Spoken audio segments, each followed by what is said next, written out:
Hello বন্ধুরা, আমি চলে এসেছি জামাই ষষ্ঠীর ব্লগ নিয়ে। তো ষষ্ঠীর দিন সকাল সকাল আমার মা ঘুম থেকে উঠে স্নান করে পুজো দিয়েছিল, যে ষষ্ঠী যে ব্রত পালন করতে হয় সন্তানের শুভ কামনার জন্য। তো সেটার জন্য মা প্রথমে আমাকে হলুদ টাকা পরিয়ে দিয়ে আমাকে প্রসাদ দিয়েছিল, টিপ পরিয়েছিল। বুবাই আসার পরে বুবাইকেও আর কি সেই নিয়মটাই মা পালন করছিল প্রথমে, এবং তারপরে ওকে অনেক কিছু খেতে দিয়েছিল, যেটা দেখে আমার খিদে পেয়ে গেছিলো আর আমি ওর খাবার থেকে খেয়ে নিয়েছিলাম বলা যেতে পারে বেশিরভাগটা। তো সেটার আমি ক্লিপটা শেয়ার করিনি, একটু লজ্জাজনকভাবেই। তো চিড়ে আর দই নিয়ম মতো যে খাইয়ে দিতে হয়, মা ওকে সেটা খাইয়ে দিল। আর এখানে চিড়ে, আম, দই, কলা, লুচি, আলুর দম, যেগুলো ও খেতে ভালোবাসে, 5 রকমের মিষ্টি, দই, এগুলো ওকে খেতে দিয়েছিল। আর দেখে আমারই লোভ লাগছিল, মনে হচ্ছিলো আমার কাজ যদি বৌমা সৃষ্টি হতো আমি মনে হয় এত এত এর থেকেও বেশি খেয়ে ফেলতাম। তো ও মন ভরে তৃপ্তি করে খাচ্ছিল। আর তারপর মা লাঞ্চের একটা বিশাল বড় আয়োজন করেছিল এবং প্রচুর রান্না করেছিল। তো সেগুলো দেখে তো আরও বেশি আমার লোভ লাগছিলো। আমি অল্প স্বল্প খেয়েছি।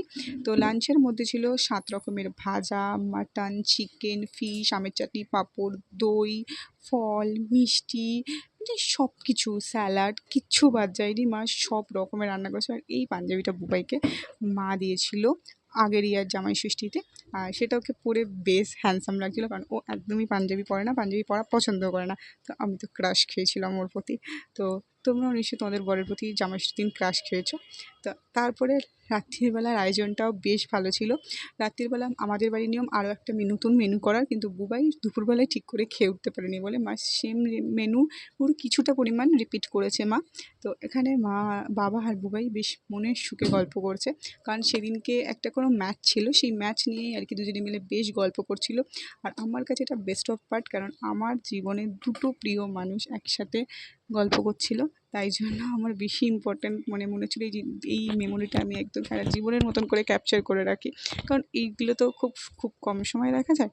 তো আমার কাছে এটা একদম মানে স্মরণীয় একটা সময়।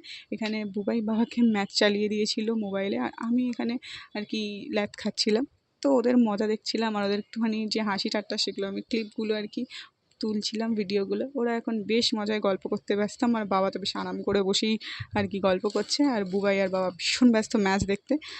আর তোমরা বলো, তোমাদের যদি এরকম দুটো প্রিয় মানুষ জীবনে তারা এরকম সময় কাটায় কেমন লাগে? কারণ অনেকটা স্ট্রাগলের পরে আমি আর বুবাইকে পুরো পরিবার আমাদের মেনে নিয়েছে। প্রায় 9 বছরের সম্পর্ক, আর 2 বছর রিসেন্ট আমাদের মেনে নিয়েছে অনেক কিছু ঘটনা হওয়ার পরে। আর love marriage is very difficult from arrange marriage আমার মনে হয়।